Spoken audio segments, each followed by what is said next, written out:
A fábrica vai parar, mas daí tu escolheu um terminal que não tem capacidade operacional para te atender. Teus e Tons. Sejam muito bem-vindos a mais um episódio do Teus e Tons, o podcast que vai simplificar a forma como a gente debate o comércio exterior aí no Brasil e no mundo.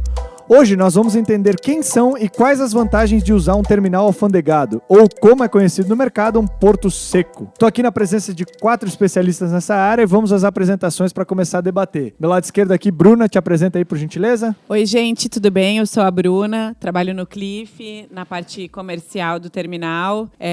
Me formei em comércio exterior no Rio Grande do Sul, vim de lá. Trabalho nessa área desde 2005 e 2013 eu vim para Santa Catarina, 2012, onde a gente iniciou aí os trabalhos para a construção e aí depois eu participei do processo todo lá do Cliff em Itapoá. Show de bola! Do lado dela temos Eclésio, lenda do comércio exterior de Itajaí. Te apresenta aí por gentileza. Muito bem, obrigado pelo convite. Meu nome é Eclésio da Silva, eu sou advogado do escritório Civibarella, advogados associados. Militando no comércio exterior, navegação, área portuária desde 1977. Ontem. Portanto, 43 anos e meio. Então deu para aprender um pouquinho, né, nesse porto de Itajaí, com alguns portos no Brasil. E também sou presidente do Sindicato dos Agentes de Navegação, ou seja, estou ligado à navegação 24 horas por dia, 7 Tu não dorme então, é isso? Não dorme, né? Show de bola. Bom, do lado dele temos Diele, já conhecida aqui no podcast. Te apresenta aí pela 109ª vez, por gentileza. Olá, é um prazer inenarrável estar aqui novamente. Quando a pessoa estuda, ela estuda. Meu nome é Diele Werner, sou consultora... gostou? Diele do podcast, né? Diele do podcast, aí, né? @Werner. É isso aí, vambora. Então, é um prazer estar aqui novamente, falar sobre esse tema que eu adoro, porque eu sou consultora logística, eu calculo, ajudo os clientes a fazer contas aí para ver o que é melhor para eles na operação, para o produto sair importado, né, ou exportado mais em conta. Então, é o meu dia a dia lidar com um desses atores. Eu tô aqui para aprender com eles. Show de bola. E do lado dela... Expert. Pois é, né? Fica assim, tô aqui para aprender com eles e ensina todo mundo todo E dia. nós, com vocês, né? Isso aí. Do lado dela temos Lucas Balioli. Te apresenta aí, por gentileza. Bom. Lucas não, né? Peraí. Vamos voltar, né? Volta. Lucão, né? Te apresenta como tu é conhecido, né? Então sou Lucão. Lucas Balioli, Lucão, mais conhecido como Lucão, né? Então, quero agradecer aí a oportunidade de participar com essa turma, gente boa demais aí. Prazer é nosso. Né? Comecei a minha carreira realmente há quase 20 anos aí de comércio exterior. Fiquei muito feliz porque o Eclésio começou em 77, eu nem era nascido ainda, então isso é muito importante. Né? Então tem uma experiência aí. Eu podia deixar pular isso. Será que não dá pra cortar essa parte aí? Essa parte é editável. Quero agradecer a oportunidade de estar com essa turma boa pra caramba. A minha formação vem de Direito, mas sempre exerci depois as pós-graduações em Comércio Exterior. São quase 20 anos aí de experiência. E os últimos anos aí sempre focados em recintos alfandegados, né, em terminais de zona secundária. E a gente está aí para poder compartilhar um pouco do que a gente sabe aí com todos os ouvintes aí que podem desfrutar aí desse papo bacana que a gente vai ter. Gente, obrigado aí pela presença. Toca a vinheta e bora pro tema, bora conversar sobre recintos alfandegados. Foi. Daí, galera, sejam bem-vindos a mais uma live do Teus e Tons. Errou! Bom, gente, voltamos da vinheta aqui e agora a gente chega nas perguntas aí pautadas. E a primeira é: o que são terminais ou recinto alfandegados? E qual é o papel destes na cadeia logística? Lucão, se pudesse resumir pra gente aí o que são os terminais. A minha formação e tudo mais, e o meu dia a dia de experiência, eu gosto de falar bem simplificado realmente o que é. O recinto alfandegado ele é uma concessão, né, dada antigamente pelo governo, Receita Federal, para que você possa explorar uma atividade que originalmente veio de gargalos da zona primária, que acredito que a gente vai falar um pouquinho mais, né? Então ele veio para auxiliar essa quantidade que no passado eram ínfimas, né, eram muito poucas, e essa retroárea ou a zona secundária veio para ajudar a desafogar. Acho que o conceito básico é esse, é você estar fora de uma zona primária, que acho que a gente vai conversar um pouco a respeito dela aí também, mas ajudando, auxiliando o comércio exterior a se movimentar. Tentando resolver um problema aí, como você falou, que é um gargalo que ficou e para trazer um pouco de agilidade. E todos nós temos uma missão, né, de não inventar a roda, mas se reinventar aí num futuro próximo, né? Show de bola. Acredito que é isso aí. Eclésio, tens história para contar pra gente de que é um recinto Então, alfandegado? um pouquinho de história aqui de recinto Ele tem alfandegado. uma voz de locutor da Jovem Pan, né? Rádio FM, são 5 horas da manhã. Então, no passado, a Receita Federal ela concedeu um alfandegamento aos alguns terminais que chamava-se de TRAE, Terminal Retroportuário Alfandegado. Isso começou em Santos, e aí as instalações dos próprios armazéns que tinham esses terminais, concedia-se um alfandegamento especial, exclusivo para aquele terminal, que era o terminal retroportuário alfandegado. E veio durante muito tempo dessa forma, trabalhando com recinto, como sendo recinto alfandegado. Surgiu também nessa época os chamados IPAs. Mas a IPAs já é dentro da zona portuária. Que IPAs é uma instalação portuária alfandegada. Entendi. Que era de um terceiro dentro de uma área portuária, que é a zona primária. Né? Depois a gente vai explicar a zona primária e a zona secundária. Isso foi surgindo para atender a demanda portuária de um porto que estava muito sobrecarregado, que era Santos. Em 94, a Receita Federal aí fez licitações, e dentro dos regimes, que são 3 regimes que existem para recintos alfandegados de zona secundária, que é o regime de concessão, o regime de permissão e o regime de licenciamento. Qual a diferença de cada um deles? O de concessão é quando a propriedade do recinto alfandegado é de quem está recebendo a outorga ou a autorização. É concessão porque a concessão é dada para alguém que vai explorar dentro de uma área pública. Certo. A propriedade é do governo. A permissão, ao contrário, a área é privada e a Receita Federal permite que você explore. E o licenciamento, que é um outro regime que veio em 2006 com a medida provisória 320 e em 2013 com a 612, que é o licenciamento, que é o CLIA, que é o Centro Logístico Industrial Aduaneiro, que hoje está no limbo. Não existe uma legislação hoje para CLIA. Era MP. Ele não se encaixa dentro da legislação que ampara tanto os portos secos e EAD, que inicialmente era EAD, Estação Aduaneira de Interior, lá de 94, que ela surgiu exatamente para auxiliar lá no interior de fato, que era longe da zona primária, longe do porto, para que pudessem os exportadores ter uma certa facilidade de as suas cargas saírem já desembaraçadas destas áreas. Ganhar um pouco de Direto tempo pro porto. logístico aí, Direto né? para o porto. Ganhar tempo, ganhar agilidade, a celeridade disso. Mas isso não foi muito adiante. E aí virou-se EAD muito mais para as importações. Hoje você vê os portos secos, ou os CLIAs, 90% praticamente hoje é de importação.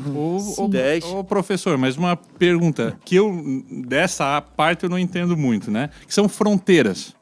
Fronteira hoje existente.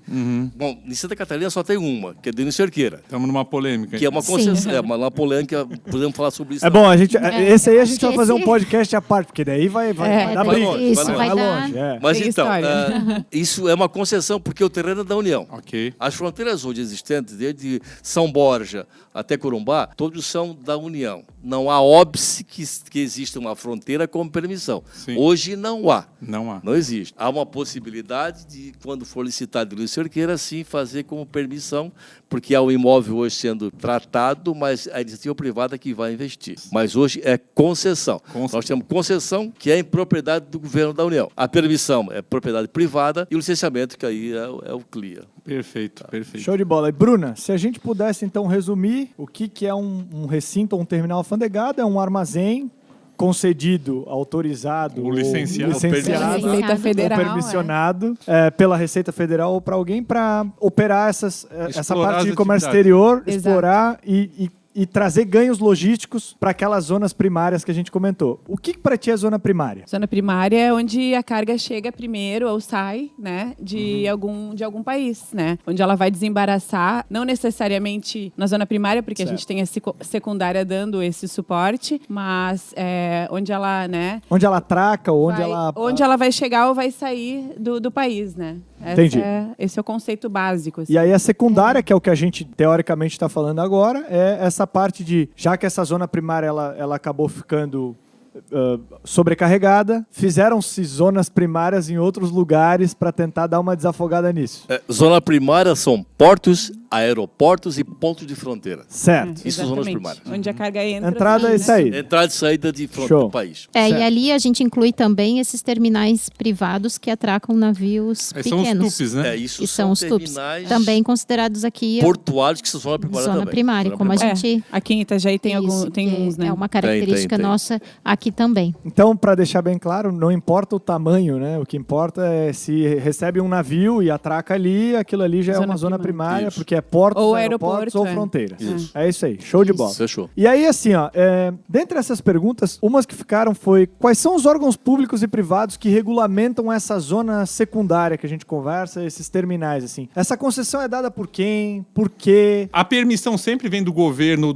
da Receita Federal, certo? Para você explorar a atividade. E a partir dali tem os intervenientes e os anuentes, até que a gente vinha comentando. A gente ia conversando, essa eu quero deixar para o Eclésio. Eclésio, intervenientes e anuentes, por favor. Então, essas são duas palavras que dentro do comércio exterior você vai encontrar, talvez até na literatura, que seja a mesma coisa, mas na minha avaliação e conceito não são. Para mim, os órgãos anuentes, que são Receita Federal, Anvisa e a Ministério da Agricultura, esses anuem no processo. A Receita Federal, em 100% das cargas, ela vai anuir, seja num canal verde, um amarelo ou um vermelho, né, de liberação. A Anvisa, nem todos, mas de qualquer maneira ela vai anuir, porque ela vai dizer, está autorizado. E o Ministério da Agricultura, a mesma coisa. O que é os intervenientes? É que de alguma forma vai intervir no processo se ele chamado. Aí nós temos o próprio IBAMA, nós temos a Polícia Federal, nós temos a Polícia Civil, O Exército. Inmetro. o Exército,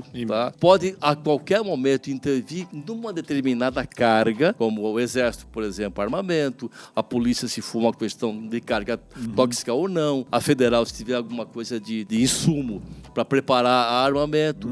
Então, este é um órgão que vai intervir naquele processo específico. Já a Receita, a MAPA e a Anvisa, eles vão anuir naquele processo, vão te autorizar, ou vai conceder uma LI, ou vai te conceder um certificado, que é o caso do Ministério da Agricultura, e a Receita Federal, naturalmente, que vai liberar aquela carga. Entendi. E aí vem uma outra expressão entre liberação de carga e desembaraço de carga. Que é mais uma confusão. É mais uma confusão, que são coisas distintas também. Já explica para nós, já aproveita aí, vamos lá. Então, hoje você ouve a expressão, não, vamos liberar essa carga, vamos desembaraçar, a Receita desembaraçou. Para mim, não existe desembaraço da Receita, existe liberação. Quem desembaraça a carga é o despachante aduaneiro, certo. porque ele pega o processo, ele pega as LIs, ele pega a documentação toda, ele calcula toda a tributação, que hoje é muito mais fácil, tem programas. Não tem mais as guias, né? As antigas guias.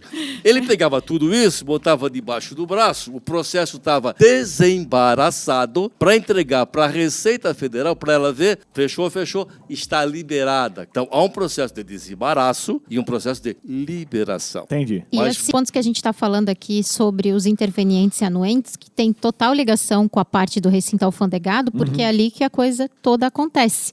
Ali que os órgãos trabalham, né? Entendi. Então, eles podem, claro, trabalhar no porto, mas daí a gente entra no porquê falar dos órgãos intervenientes, dos intervenientes e dos órgãos anuentes. Porque é justamente dentro da área secundária que eles vão exercer o papel deles. Mas o que eu tenho de dúvida e o que fica para mim é assim, mas quem regula essas retroáreas, esses portos secundários, essa zona secundária, quem regula isso? Quem olha lá dentro e vê se você Tu fala está tipo de acordo? ANTAC na zona primária? Né? A Os Receita três? Federal cuida da parte dela, o mapa dela. Então, quando você está alfandegando uma área, Certo. você tem que ter as autorizações da Receita Federal, do mapa Isso. e da Anvisa, se você for trabalhar com produtos controlados por a Anvisa. Aí E são eles as acabam- AFs, né? E eles acabam te auditando de tempos em tempos? Sim, Eles ficam hoje- lá dentro? Como funciona o dia a dia? Assim, até na legislação do Porto Seco, para o CLIA e tudo mais, você teria que reservar área específica para a Receita Federal, você tem que ter uma sala para a Receita Federal, para o MAPA, para os órgãos que vão atuar lá, você tem que deixar uma área separada para eles. Hoje a gente sabe que a realidade, apesar de você ter falta de contingente, de fiscais, de tudo mais, eles estão rodando todos os terminais ao mesmo tempo, né? Então é a mesma equipe que dia a dia vai visitar um terminal, né? Mas assim, sim, o MAPA tem um sistema que nós imputamos os dados ali, ou o despachante vai imputar para liberar o mapa dele. A Receita Federal tem acesso e controle de tudo, de CFTV, que é bem isso, né? Mais a questão de segurança, gate, entrada e saída de mercadoria, que isso é um negócio que deveria, talvez, num futuro mudar, né? Talvez o que é a aduana, o que é a Receita Federal, o que é entrada e saída de mercadoria, o que são pessoas, né? O que é controle de mercadoria, quem que regula isso, né? Que a gente vê que em outros países é diferente, né? Um cobra imposto, o outro, a aduana, controla entrada e saída. Então, assim, aqui é um pouco nosso diferente. é Receita Geral, deve ter o departamento de aduana e o departamento E às vezes tu vai falar com um auditor, com um técnico da Receita, alguma coisa desse sentido. Ele está substituindo alguém da aduana. Até achei muito legal que há uns anos atrás a própria Univale aqui, ela prestou, os auditores e técnicos da Receita fizeram uma pós-graduação para entender melhor. Acho que foi uma iniciativa bacana. Para preparar esses caras para a parte aduaneira. Porque às vezes é difícil você ter que protocolar uma carta que o cara vai ler tecnicamente, às vezes não vai dar. Não tem uma expertise. E não é por falha deles ou de forma alguma assim. Às vezes é uma coisa que nunca aconteceu. E é muito abrangente para ele. O ele. Lucas falou aí de ter dificuldade no contingente de pessoas também. A gente vê todo dia, porque, por exemplo, eu fico lá em Itapoá, que é um pouco mais distante, né? O que acontece com o MAPA, por exemplo? Os caras não têm gente suficiente para fazer as análises de madeira, né? Das embalagens, e eles já selecionam ali via sistema, mas quando tem alguma... quem seleciona via sistema é o pessoal que está aqui em Itajaí. Muitas vezes, porque não tem gente suficiente lá em São Francisco. A Receita Federal estava parametrizando, inclusive, que canal vermelho era o Paraná que cuida, canal amarelo... Agora já mudou de novo, né? Está mudando, né? Isso se chama quebra de jurisdição. Isso. Que a Anvisa já fez, foi a primeira a fazer, depois veio a Receita Federal. E para o cliente, por exemplo, que está transportando uma mercadoria, está vindo da China para o Brasil e quer remover para uma zona secundária, como é que ele sabe que esse terminal tem ou não tem essas autorizações? Ou essas Faz uma consulta aí? prévia. Tem que fazer consulta. Perguntando para ele, tem um site da Anvisa, diz lá quais terminais ele vai são, consultar o terminal, né? O terminal. O próprio terminal vai ter. Vai mostrar que está autorizado pelo Exército, publicados, né?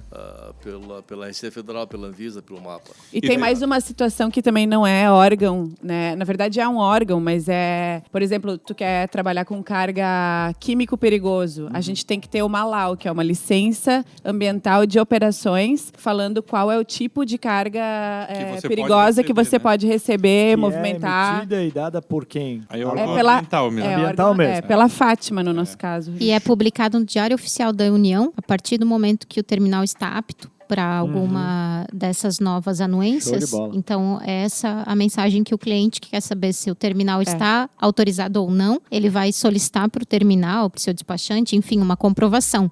Porque a carga, caso contrário, pode ser removida para uma área que não está habilitada. E caiu uma fiscalização, precisa de uma anuência, enfim, da Anvisa. Chegar na hora, não tem. Vai ter que fazer uma DTA para um local que for autorizado para operar com aquela autorização. Ô, Di, já vou aproveitar e fazer a pergunta para ti, que é por que escolher um terminal alfandegado secundário aí? O que leva um cliente a escolher esse tipo de operação? O que eu vejo muito no dia a dia, né, a gente percebe que os terminais secundários, eles vieram, como a gente mencionou, como apoio fala muito ali da indústria, né, industrialização, como apoio no sentido de prestar serviços extras. Porque, teoricamente, o porto ele foi criado para passagem, assim como os aeroportos, né? Não só no marítimo, no aéreo também. Teoricamente, né? Isso, teoricamente ele deve ser passagem de cargas, né? O navio atraca, a especialidade dele, a atracação de navios, movimentação de containers. Então, esses terminais, eles vêm para esses serviços acessórios.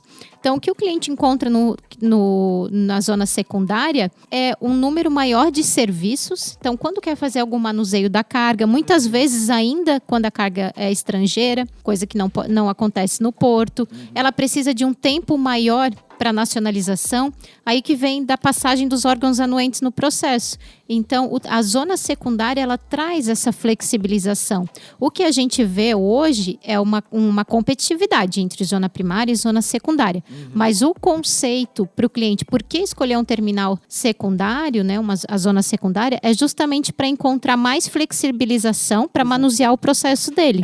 Talvez até mais espaços, parar para pensar, né? Exatamente. Você não está operando um navio no meio do caminho, né? Um outro exemplo que eu ia dar é, na situação atual que a gente está, por exemplo, $1 é 5,40 e poucos ali. É muito caro, né, para um importador nacionalizar a mercadoria. Tem alguns que estão optando pela zona secundária. Eles fazem uma negociação legal com o terminal de armazenagem para ficar um tempo mais lá e aguardar o dólar dar uma baixada para ele conseguir nacionalizar. Além de você cortar a sangria do demurge. Exatamente. Em zona primária não tem armazém suficiente para você desovar a carga e botar em armazém. E você entrepostar também, né? Você pode suspender os teus impostos. O entrepostamento hoje ele é o mesmo em zona primária e zona secundária. Até 2009 não existia isso. Os regimes de entrepostamento, DAC, DUB, no antigo regulamento aduaneiro, que era o 4543, que foi revogado pelo 6759 em 2009, deu a condição de zona primária oferecer os mesmos regimes que se oferece hoje em zona secundária. Legal. Tá? Só que eles não têm a infraestrutura suficiente para atender. Então, quando é container, entra container, sai container, ok, zona primária atende. Tem que desovar essa carga, aí é a zona secundária. Agora, nem todo, você comentou, a zona primária ela também está habilitada desde 2009 para operar com o entreposto aduaneiro. Entretanto, ela também precisa de autorização para isso. Todo o regime aduaneiro precisa de autorização. Isso. Então, não quer dizer que o cliente, às vezes, ele trouxe uma importação, eu vou deixar na zona primária e vou entrepostar. Primeiro, ele precisa se certificar de que aquela zona primária recebeu a habilitação para o entreposto aduaneiro. Até porque, para o entrepostamento, ele precisa desovar e botar a carga em armazém. Exatamente. Aqui não tem espaço. E para fazer separação isso, também, né? E como o entreposto, na grande maioria, vai suspender os impostos dele, ele pode fazer a nacionalização parcial só daquele lote específico. Ele trouxe um container de camisa azul, amarela, vermelha. Não tem Eu quero só a vermelha. Ele pode nacionalizar só a camisa vermelha, né? Sim. E abrir a caixa e tirar aquela e nacionalizar. E o porto ele não vai ter. Hoje não há porto no Brasil. Nenhum deles faz isso. 0 portos aí, né? Eu não visitei todos, mas visitei alguns. A maior parte deles eu já passei e eu vejo que não existe hoje no máximo no um cross-docking, né? Eles fazem. Essa infraestrutura aí para atender. Então, assim, realmente, a gente vê o quão importante foi feito esse desafogar, criar essa figura da zona secundária para poder atender essa demanda. E a gente tem desafios futuros, com certeza. Com certeza. Porque cada um vai se especializando, né? Então, tanto o porto quanto a zona secundária. Eu acho que cabe aqui falar, nós somos um país que, vamos bater na madeira aqui, que é passível de greve, né, gente? Então, assim, você tem greve de motorista, você tem greve da Receita Federal, que pode parar tudo. E se teu container tiver na zona primária, meu amigo... Ferrou. Vai sair caro a brincadeira. Tem a demurrage do agente de carga ou do armador, que o cara vai ter que arcar. E se ficar 30 dias, vai ficar 30 dias parado lá. Pagando demurrage. Pagando demurrage, custos altos, porque a passagem do container, o cara que nacionaliza já na chegada e tira a carga lá, beleza. Mas ele pode ser pego de surpresa. E se a carga dele tem um valor agregado alto ou baixo demais, não compensa, ele tá lá também. Certo. Então, ele pode levar um tufo. Esse negócio do demurrage... container só. Deixa eu perguntar pra vocês aqui como é que foi a situação do Covid, bem rapidinho, tá? Toca o pau. Quanto ao demurrage, vocês sofreram bastante também, porque tava bem difícil, né? Em questão de volume, você disse, pra de conseguir desovar tudo e devolver Infelizmente, assim, eu acredito que toda a retroárea sofreu, né? Não teve teve como? Foi um negócio... Toda sofreu.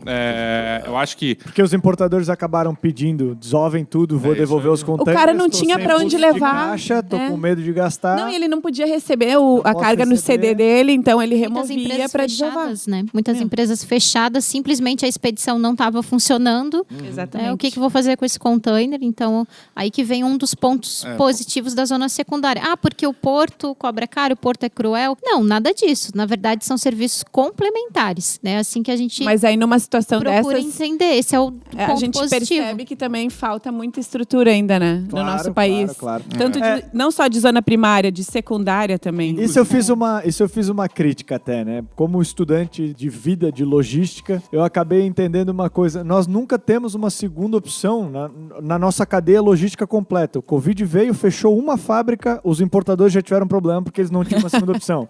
O Covid veio, ele tinha um contrato com uma retroárea só, ele tinha um porto que ele operava, ele tinha uma transportadora. A gente não tinha por onde sair, né? Como operadores. E o cliente não estava preparado em entender assim, cara, se a China fechou agora, eu não tenho uma opção no Vietnã para buscar. Se Itapoá fechou para alguma coisa, eu não tenho Itajaí ou vice-versa.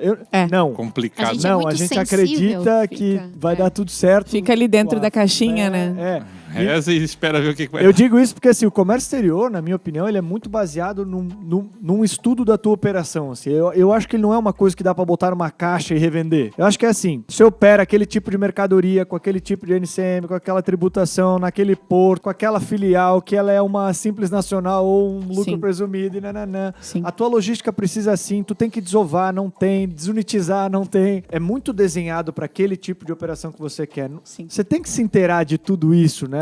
Para importar e operar no comércio exterior. Não dá para ficar... É a customização.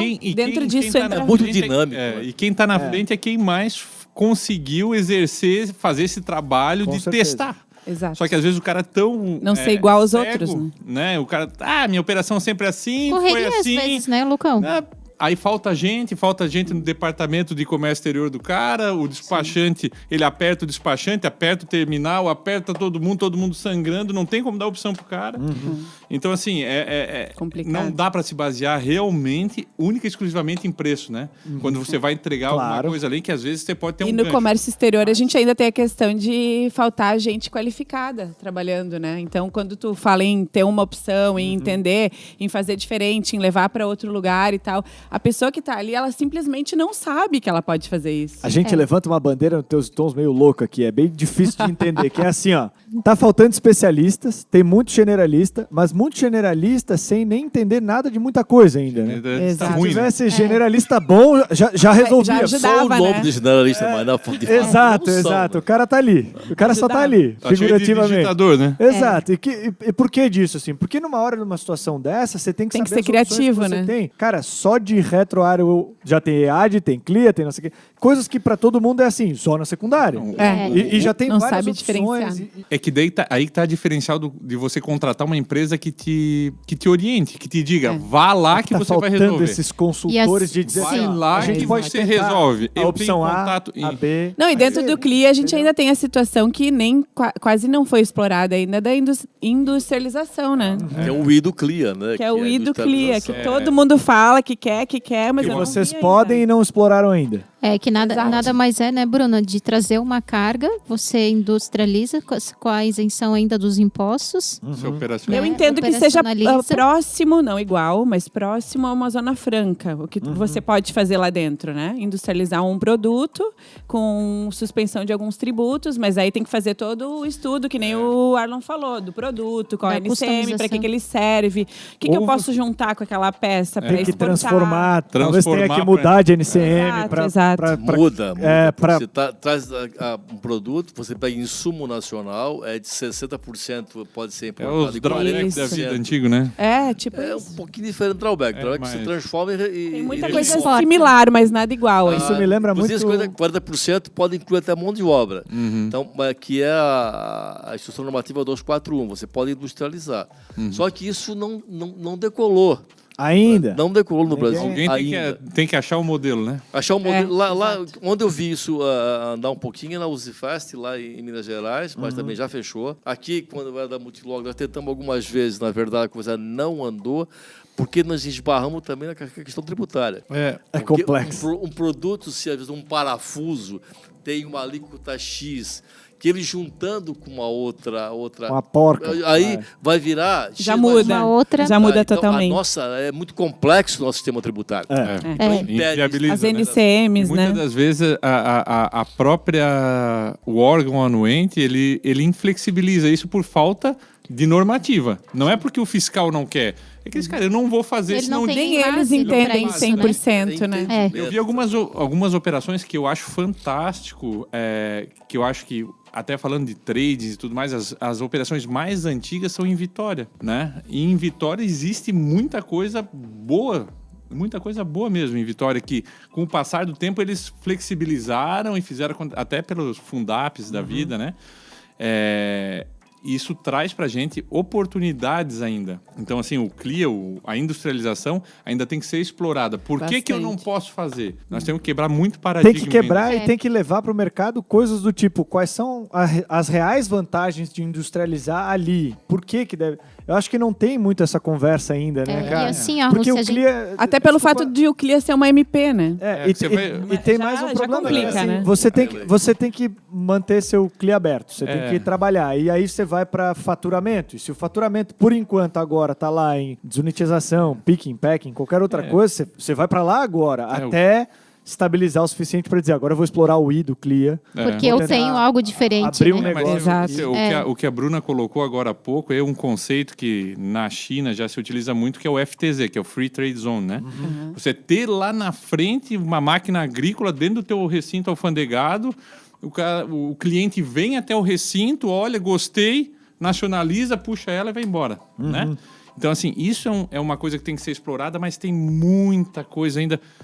Que trava, barreiras né? que ainda precisam ser... Esbarra da legislação brasileira. Mas se a Poxa, gente por olhar... que isso? Mas é legal que tu falou, Lucas, que é assim, às vezes não é que não, o fiscal não quer por algum motivo. É que como não, Não, tem com legislação, certeza. ele não Não se tem base sente legal. seguro de dizer pode ou E não ele pode. vai assinar, então Claro. ele tá com... Sim. Legal. Porque ele não é legal. especialista. Ali, quando o cliente pensa, mas tem tanto terminal alfandegado, tem tantas opções. Não, cada um muitas vezes é especializado num determinado tipo de operação. Então a Exato. gente sabe, tanto Santa Catarina, Santos, Vitória, tem mais do que uma opção, né? E a gente vive assim, né? Puxa daqui, puxa dali. Só que cada terminal, se você estudar sobre ele, vai atender um determinado tipo de operação, de customização. Às vezes você quer só a passagem do container, tem o medo do canal. Né? Só canal, dá sempre canal verde, mas vai que dá um canal vermelho. Então eu vou tirar em container. É um perfil de terminal. Certo. Eu quero fazer um trabalho de Mais separação, mais minucioso. Eu preciso de uma área, eu preciso colocar uma equipe especializada, enfim, é outro terminal. Esse é o tipo de análise que vem muito com o que tu falou, Arlon, da customização. É isso aí. Então, quando a Exato. gente pensa assim, vamos por preço para o terminal mais em conta. Talvez aquele terminal não vai atender a tua expectativa. Daí vem aquele negócio, a fábrica vai parar se não fizer isso no meu container. Se não Clássico. Adoro essa frase. Eu gosto muito do Comex da Deprenice. Eles fazem tudo. A fábrica vai parar, mas daí tu escolheu um terminal que não tem capacidade operacional para te Eu atender tenho de que um dizer dia para o que outro. Que eu gosto do Ai, Comex ai. na Deprenice. Eles pegaram Eu essa também. frase, Eles a fábrica vai parar, e já fizeram 1 milhão de artes De diferentes. memes, né? Eu amo. Eu acho que E Esse é o ficou mais clássico, né? um clássico. Então, assim, esse tipo de análise tem que ser feita antes, né? Tem até uma caneca, eu acho que tá. E a fábrica vai parar e não sei o quê, várias deve coisas. ser, tem cara. camisa. E comércio Não. exterior. Até assim, ó, se eu pudesse, eu tenho curiosidades do tipo, quais são os serviços até bem mais específicos que esse terminal secundário pode fazer, assim? A gente já ouviu falar em alguns aí, como você pode desunitizar, tem mais espaço, você pode customizar algumas coisas. O que mais? Você pode separar uma Separa. caixa, Abrir uma caneta, caixa. Que Por exemplo, mais? no entreposto, que nem o Lucas falou, tu pode trazer uma caixa master com 1000 itens lá dentro, mas tu pode pegar, abrir a caixa e nacionalizar 2. É isso aí. Né? Então, Você pode unitizar, consolidar cargas de exportação. Então, você Também. pode receber a carga do exportador A, que tem meio container, mais do exportador B, levá-la para dentro, consolida essas Consolida duas isso. cargas, estufa o container, liberam-se as mandam. cargas e mandam para o porto. Fica difícil falar esses termos agora que o Eclésio falou que ele é contra, né? O que é unitizar, o que é... Já confundiu Eu tudo, dei já. a minha A opinião. gente se sente Eu acho que inseguro, deu cara. minha opinião. Completamente certo. Eu sei, Só mas que não daqui é a o pouco nosso o dia a tic-tac dia, não né? vai Eu sei. ajudando. É complicado, ele fica te olhando Para com pra uma pensar, cara, né? né? Ele fica te olhando, é complicado. Se fosse aluno, você ia tirar nota baixa. Ah, é. Só pelo Ô, comportamento, professor. né, Clécio? Mas era direto. Chegou já a repreensão aqui. Você pode fazer Comportamento kits, por exemplo, zero. de um porto Kits. seco, kit. Legal, legal. Algumas embalagens se junta e faz kits também. Você pode Exato. fazer isso. Show de bola. Então tem bastante coisa que dá para fazer. É que, dinâmico, na verdade, é dinâmico. o tem trabalho. que entender o que o cliente precisa, o que ele Exato. quer, desenhar essa operação e entregar para ele. Isso. Como vocês falaram, tem alguns tipo clique que até pode industrializar. Isso. Tem mais alguma coisa que vocês lembram? Ou vamos para a próxima? Não, é basicamente isso, Arlon. Na verdade, é qualquer tipo de manuseio. Então, às vezes, o cliente está fazendo um manuseio na fábrica dele que pode ser feito com... Ele pode terceirizar, né? A Pode gente fala- terceirizar, fazer dentro do terminal, sem o pagamento dos impostos naquele momento. Exato. Tudo pode ser verificado considerando a utilização de um CLIA. As cargas de projeto também a gente fala bastante, porque é uma carga que normalmente ela vem num container especial e ele tem um free time baixo, né, para devolver esse container vazio, então vale a pena. Até porque às vezes a carga também vai demorar por algum tipo de anuência, então já remove. É uma carga de valor alto, então se ficar no porto, ferrou, né? Eu queria... Eu lembrei de uma coisa importante também, é a nacionalização sobre rodas, que é feito. Né? Também. Então, a gente recebe muitas cargas Mas já de do fronteira, Mercosul, de fronteira. fronteira, exatamente. Sim. Então, vem do Mercosul, vem Chile, Argentina, enfim, Ou vai, né, Paraguai, também. ou vai, né? Então, a nacionalização, ela pode ser feita ali no caminhão ainda, Sim. e a O mercadoria... aéreo também se faz, né? Só Isso, rodas. no caminhão aéreo não faz. precisa ter o custo de tirar a mercadoria, deixa lá, faz tudo Show. ainda no caminhão. Então, para que isso aconteça, que fica uma dica, verifique quanto você está pagando por diária do caminhão parado para ver se vale a pena, né? Às vezes cai num canal vermelho, vai precisar de mais do que 2, 3 dias. Então, às vezes vale a pena tirar essa mercadoria do caminhão e botar no terminal. Caso contrário, é feita a nacionalização da carga dentro do caminhão. Está nacionalizado, Exato. segue para a fábrica para entrega. Então, esse é um dos pontos também que acontecem nos terminais. Na parte da exportação, os terminais estão sendo mais usados, como o Eclésio tinha dito, Na import. Importação. Então, mas na exportação você tinha dito que era essas zonas que ficavam mais no interior, onde os exportadores podiam entregar suas cargas ali. As já- EADs, E essa era a As ideia, EADs, estação aduaneira de interior. De Essa interior. era a ideia. Voltado para a carga Chegou até a frigorífica. ZPE, né? Não, ZPE Era outra coisa, é zona de Clécio? processamento para É exportação no geral, né? Mas Isso. aí a ZPE é uma área delimitada em que você produz ali, recebe os insumos, produz, dali Nós exporta. aqui em Santa Catarina- Não pode sair no mercado interno. Nós tivemos em Só pro Criciúma, ali mercado externo. na região da Em Bituba, em Bituba, né? Em Bituba. Existia a figura do Redex também, né? O Redex é um recinto especial para desembaraço de exportação. Isso. Não é recinto alfandegado. Ele só iniciaria um trânsito lá, isso? Não é trânsito. Ele desembaraça a mercadoria lá. É exportação só. Redex não trabalha com importação. É só exportação. Certo. Ele só leva depois de liberada para carregar direto. Libera a carga no recinto, chamado Redex, e leva para a zona primária para embarcar. E já leva com ela desembaraçada. Liberado. Tá? Vai direto ao navio, praticamente. Perdão, é liberada. É isso aí. Não é desembaraçado. Por favor, é né? liberado. Ensinou para nós, né? Liberada. Então, a exportação para isso, para nacionalizar, como o Lucas tinha mencionado também, a consolidação, às vezes, né, tem vários Ou exportadores. desconsolidação também, né? Na importação. Também acontece para remoção de carga fracionada. Então, como a gente tem aqui em Santa Catarina, né? Consolida na zona secundária o caminhão para o embarque em Santos. Isso também acontece na zona secundária. Show de bola. Gente, qualquer armazém pode ser alfandegado? Tem Não, alguma coisa assim? Não. Não. Vamos lá. Não pode. Não dá não pro cara pode. comprar um Aí- terreninho, levantar um Bota uma 12 lona. de pé direito, Isso não existe. põe uma lona e Mas diz, são- receita, tô aqui. Oi, Não Clécio, rola? me corrige, mas são 63 alfandegados hoje no país? Pote seco, né? Tem mais seco. uns clias e mais os trajes e IPAs. Mas dá o quê? Uns É 80? um pouquinho, dá 80, 85. Mas hoje não pode qualquer área chegar a alfandegar, não. Primeiro que isso é um processo licitatório. É isso aí. Tem que haver uma abertura de licitação por parte da Receita Federal Essa licitação ela depende chamado de um EVTE, que é um estudo de viabilidade técnica e econômica, ou um EVTEA, estudo de viabilidade técnica, econômica Agora e travou. ambiental. Ele tem Travou. todos os conceitos Todos de os cabeça. conceitos. E Todos... ambiental também, tem os casos. Se você está Professor, ouvindo, pare, para. rebobine, Repensa. repense e anota. Anota, porque É. teve... Hoje não há, por parte da Receita Federal, nenhum processo de liberação para licitação.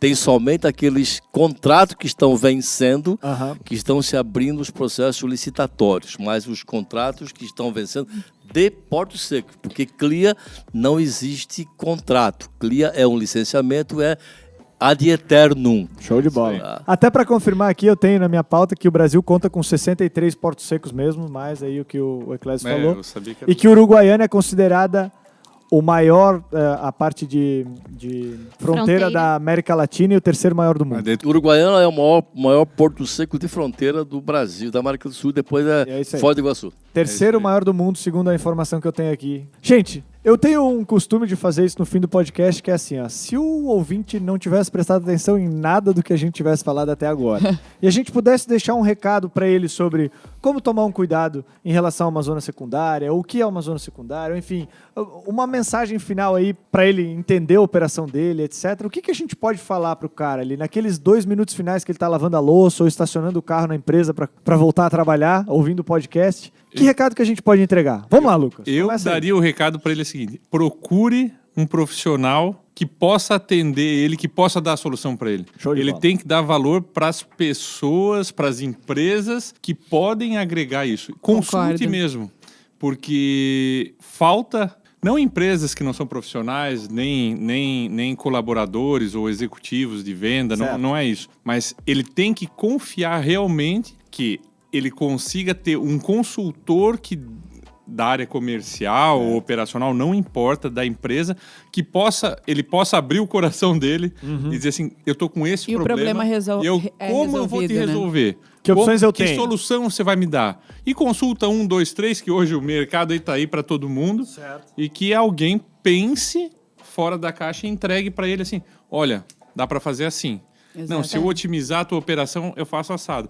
E ele lança essa E até ideia, dizer também, porque eu acho que assim, o bacana é tu também chegar, analisar e falar pro cara, olha, isso aqui eu não tenho condição de atender. Não posso te entregar, é isso aí. Entendeu? Tem que jogar limpo, isso tá pra nascer no comércio exterior, cara. O cara que vai ser tão honesto assim, dizer eu não posso te entregar. O cara sempre tenta dar um jeito, né? Faz meia boca de qualquer jeito, ele fazer tenta. uma mágica, né? Enfim. Não mas podemos eu entendo nos adaptar ao isso seu aí. negócio. A gente pode abrir aqui um guarda-chuva e botar tua carga embaixo e vida que segue, né? Tranquilo. Tá alfandegado. Opa. Eu diria que a primeira análise que tem que fazer, quem é o importador, é o perfil da sua carga. Show de bola. Se ele acha que a carga dele é uma carga que ele tem a garantia, a segurança de que chega numa zona primária, ele vai liberar essa carga rapidamente e vai tirar de lá rapidamente, a zona secundária passa a ser para ele um negócio meio complicado. Se ele tem um perfil de carga e o perfil do serviço dele vai demandar mais tempo que 5, 6, 10 dias, largue para a zona secundária, porque o custo vai ser infinitamente menor do que uma zona secundária primária. É louco falar isso. E ele pode agregar outros serviços, né? Igual a gente falou. E não é nem só o perfil de carga. Por exemplo, você tem que conhecer seu fluxo de caixa, porque tudo você isso, sabe que... Ou uma anuência, né? Ou seja, esse perfil que ele tem da utilização da carga, de quanto tempo ele vai levar essa carga, ou vender essa carga, ou entregar. Fluxo de caixa, como ele pode fazer essa liberação com o entrepostamento. Tudo isso é uma análise feita, se ele não sabe. Tem profissionais hoje nessa área que lhe dão essas informações. Os próprios terminais secundários fazem isso, tem gente especializada, a área de comercial que faz isso, e de uma maneira bastante dinâmica e didática, façam isso. Então, estude. Se esperar, eu acho que vou liberar em 3 dias. Deu 3, deu 4, deu 5, deu 6. Faz alguma coisa. Perdeu o time e a coisa É isso aí. Exatamente. Show de bola. Dica do Eclésio já veio, Diele. Vambora. O Eclésio também citou uma coisa que eu ia falar, essa análise da carga. Tem carga que é de zona primária, tem carga que é de zona secundária, e na dúvida ela deve ser de zona secundária. Sempre. Eu tenho dúvida, zona secundária. Não erra, né? Não erra, porque lá você vai ter maior flexibilização, remoção, isso com tabela negociada previamente, né? Eu penso que tudo tem que ser planejado, desde que a gente tem essa questão, quem está acompanhando e pretende trabalhar na zona secundária tem que cumprir o prazo para remoção. Depois que a carga chega, ela só pode ser removida como, você não programou a remoção. Então, o navio atracou, ela é removida como uma DTA. Então, ela tem uma tratativa diferente. Um custo maior. Isso, um custo um pouco maior do que a DTC, né? Que é o trânsito de container. Então, são tratativas diferentes. Cuidado com isso. Se você quiser economizar, é a DTC. Então, previamente à remoção do container, você tem que fazer essa comunicação que você tem a intenção de remover para o terminal fazer isso, não é o porto. Então, tem cargas e cargas. Cada carga tem um perfil, cada produto tem um perfil. Então, só reforçando aí o que o Eclésio falou, que eu penso que é isso aí. E a negociação prévia. Porque a zona secundária, se não é negociado previamente, ela também pode ficar cara. Então, é esse estudo que tem que ser feito. Eu acho também, assim, tem muita gente que fala, que questiona a gente. Mas tu não acha que um dia a zona secundária ela não vai existir mais? Não, eu não acho. Justamente por isso. Daqui a pouco os portos vão ficar maiores, os navios vão chegar mais navios maiores, vão se criar portos hub, que no Brasil ainda não tem muito, em outros países é lotado de porto hub. E o que é o porto hub? Ele tem que fazer uma operação rápida. E para isso ele vai precisar de uma zona secundária dando esse suporte de operação para ele, né? Então, tudo isso é muito de carga, a customização de carga para carga, de fluxo para fluxo. E a zona secundária, na minha opinião, é um apoio sensacional que existe, né, para os importadores, para os exportadores, que deve ser explorado, sim. Aí, ó. Dicas entregues da gurizada aqui, dos especialistas. Gente, se tu curtiu esse podcast, segue a gente no Instagram, LinkedIn, Spotify, YouTube. Assim tu fica por dentro de todos os conteúdos e novidades do Teus e Tons. Se não compartilhou com teus amigos, compartilha também. Bora fazer essa simplificação do Comex, beleza? Gente, obrigado pela obrigada. participação. Valeu, um abraço, até mais.